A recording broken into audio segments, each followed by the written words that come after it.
Yeah, nze Kapalaga byebe. Leero mu video eno njagala kwogerako ne mukwano gwange.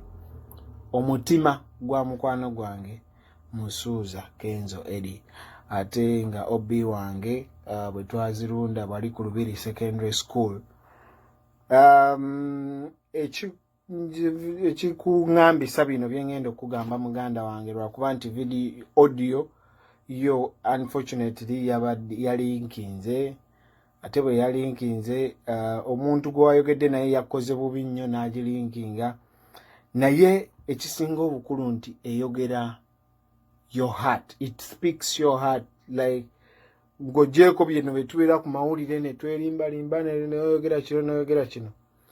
When I listen to the audio, it really speaks your heart, the hatred that you have towards Kyagulanyi as a person, evaayo bulungi. Katale kasita watuuse kugamba nti singa awangula obukulembeze ogenda kuva e Uganda. Neŋŋamba kanjogereko naawe mu myezi ena ogenda kuba ova e Uganda, so kanjogereko naawe nga tonnavaayo ate kuddayo oba Ivory Coast oba wa. Ekisooka muganda wange ndowooza nti nno ekisooka without doubt you're a very big artist. You are Uganda's biggest export and I respect that, and I've always told you that. You are gwe muyimbi Uganda gwe kyasinze okwe-exportinga musically. Naye ate Kyagulanyi Robert ayina kyakusinga. Kakati ekyo kyakusinga bw'otaakikkirize ojja kufunamu obuzibu. Yadde ng'oli artist akyasinze okubeera exported musically, Kyagulanyi ye artist akyasinze okubeera exported mu Uganda kacyangeebaawo. Oba ontegeera nti olwaleero oluyimba lwo lukubye ku MTV you know, wawangula BET and all that. That's so good for the country. Naye ate Kyagulanyi oluyimba lwe lukuba mu mawulire aga CNN,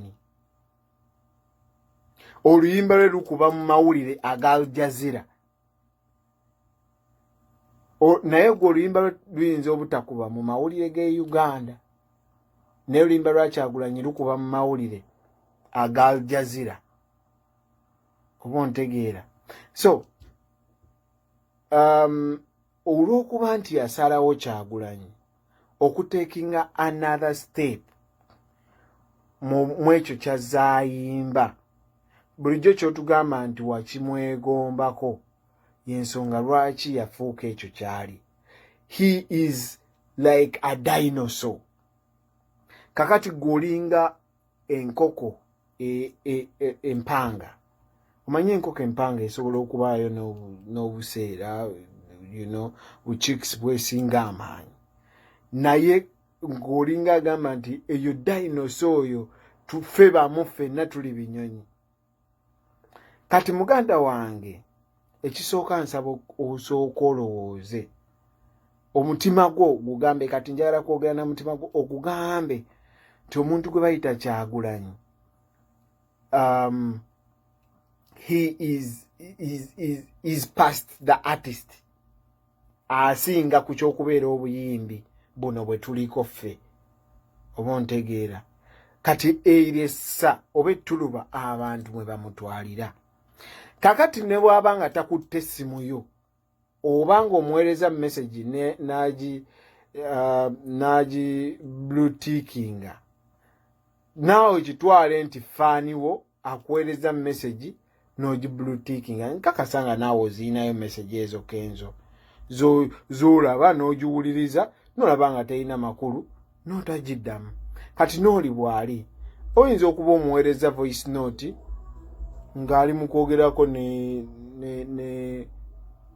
n'omuntu omukulu okuva mu Bungereza oba okuva mu, you know, oba ng'ayogerako ne president wa Kenya, oba kakati bw'aba nga tanafuna budde buddamu message yo nsaba omutegeere nti olumu tayagala naye ebiseera ajja kuddamu probably because abadde nga akwogerako.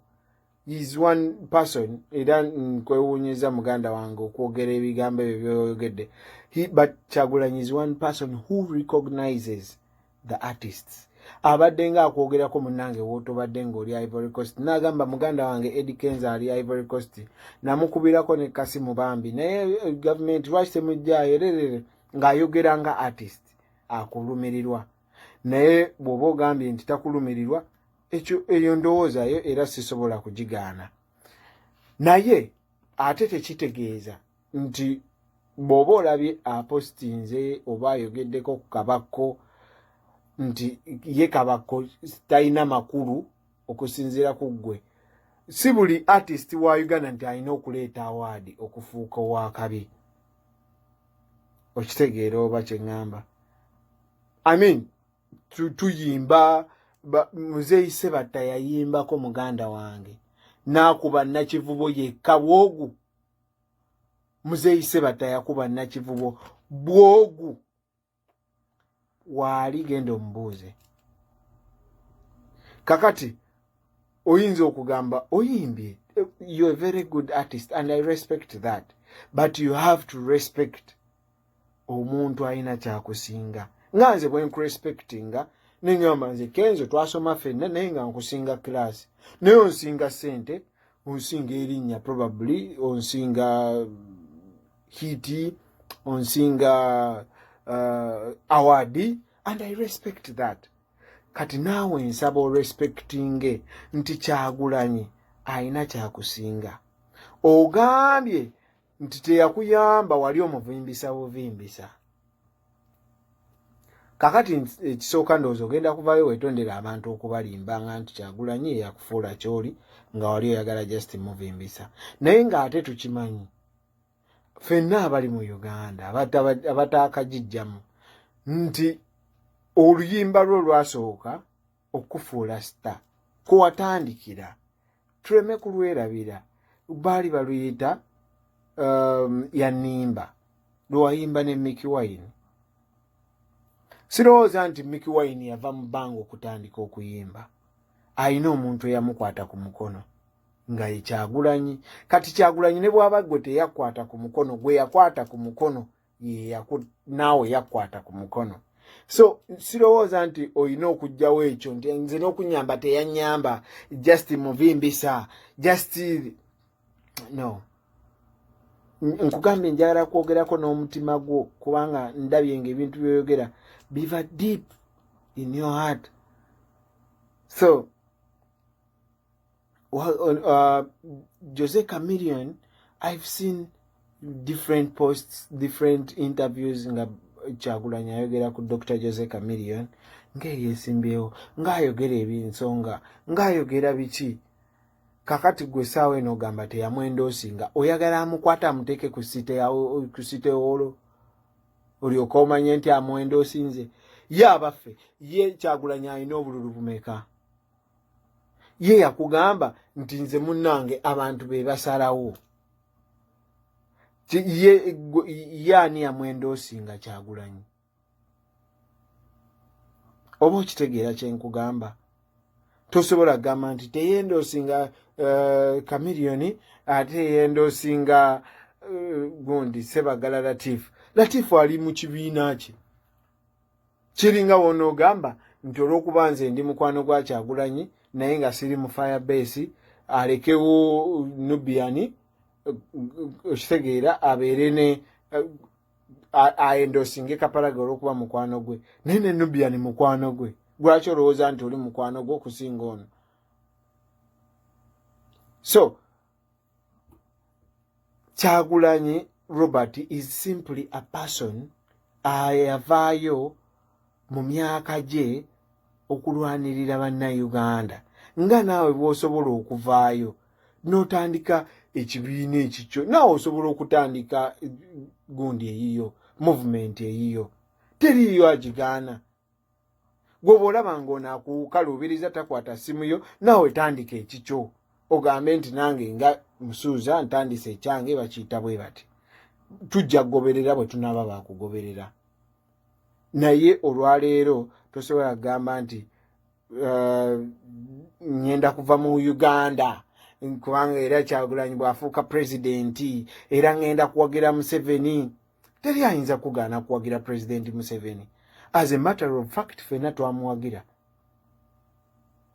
Naye tosobola tiisa mbunze ngenda wagira Museveni kyogamba talina bawagizi gw'onooba osoose oba gwe gunaaba gusoose muwagira. So bw'oba ogenda wagira Museveni, you don't need to blackmail anyone. Eno ensonga tolowooza nti nno bw'oyimba oluyimba oyimbira Kyagulanyi. I sang a song baluyita Kyagulanyi asobola. I was not talking to Kyagulanyi, I was talking to the people. I was telling the people. Bw'oyimba oluyimba nti mpulira mbikooye ebiwoobe toyimbira Kyagulanyi, oyimbira abantu bw'ogamba oba ogamba gavumenti nti mpulira ebiwoobe tuyambe abantu. Kati gwe bw'obeeraawo ng'olowooza nti nze wano nayimba oluyimba naye nga teyanfaako, you didn't sing for him. That song was not directed to Kyagulanyi, it was about what you saw. If what you saw byaterera, no problem. Osobola okwebaza president n'okubayo akayimba nti President Museveni weebale nnyo ebintu bye nayimbako biteredde. Okitegeera. Naye togenda kudda wano muganda wange ku blackmailing abantu wano nayimba temwanfaako wano era mbadde eno teyampeerezaayo yadde ebiri. Muganda wange gwe ebbanga lyamaze nga tayimba emyaka 2 obadde omuweereza sente mmeka okumugamba nti muganda wange ndaba toyikyayimba kati munnange bakugaana kwatayo kasente gwe obadde omuweereza mmeka?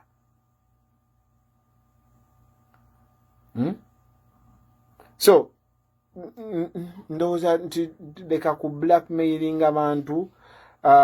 Kakkanya omutima gwo ekisooka osooka otereere wamu omanye nti Kyagulanyi ansinga. Oli star, you a superstar. Yes, ekyo nkikkiriza. Naye kati naawe nga nze bwe nzikiriza nti you a superstar okunsinga nga nali nkusinga kiraasi mu kusomero, kati njagala naawe okkirize nti ne Kyagulanyi akusinga. He is a superstar, he is a legend, and he is a hero. Ayimiridde ku nsonga n'ayimirira n'abantu. Okitegeera muganda wange. N'olwekyo ekyo kyonna ky'olowooza mu mutima gwo, omutima gwo sooka ogutereeze muganda wange, osooke weggyemu amalala n'amampaati, osooke okkakkane omanye nti ono Kyagulanyi ansinga. Ansinga ki? Ansinga kino ne kino. Bwe mba mwetaaga nsobola okwogera naye, sirowooza nti osobola omukubira essimu n'agaana okukwata. Naye ate tugenda kudda eyo mu blackmailing bwe muweereza message taziddamu. Kakati n'olwekyo gwe bantu bameka bakuweereza message n'oziddamu? Kyogamba buli akuweereza message ogiddamu. Abamu tobaddamu kubanga toyagala, abamu tobaddamu kubanga okyanoonya ekyokubagamba, abalala tobaddamu kubanga tonnafuna budde, n'abalala tobaddamu kubanga toyagala baddamu, toli baddamu. So I know that the audio yaliikinze, but at least it reflects what you feel in your heart, and what you feel is hatred. Nsaba okkakkanya omutima gwo muganda wange musuuza. Kakkanya omutima muganda wange osooke omanye nti bino ebintu byakusukka kati. Togenda kulwanyisa Kyagulanyi, ogenda mulwanyisa nga artist nga bwagambye osobola oyimbira Museveni, osobola omuyimbira teri aganye. Ba artist bangi abayimba tubonga naawe waliwo yabakuba nedda. It is your right, my brother. You can do what you want. We live in a free society. I can sing for Kyagulanyi, you can sing for President Museveni. That's fine. But you don't have to blackmail nobody okugamba nti kati olwokuba lwaki avimbisa Kabako kyogamba Kabako si artist kyogamba Kabako si artist olaba bo degrading nga go wenyini ba artist banno ate ogamba oli nti tabafaako ate gwe oli mu ku degrading nga artist olwokuba yamufuddeko olwokuba gwolaba oli munene okumusinga Kabako kyogamba si artist talina ba followers bamugoberera banyumirwa music we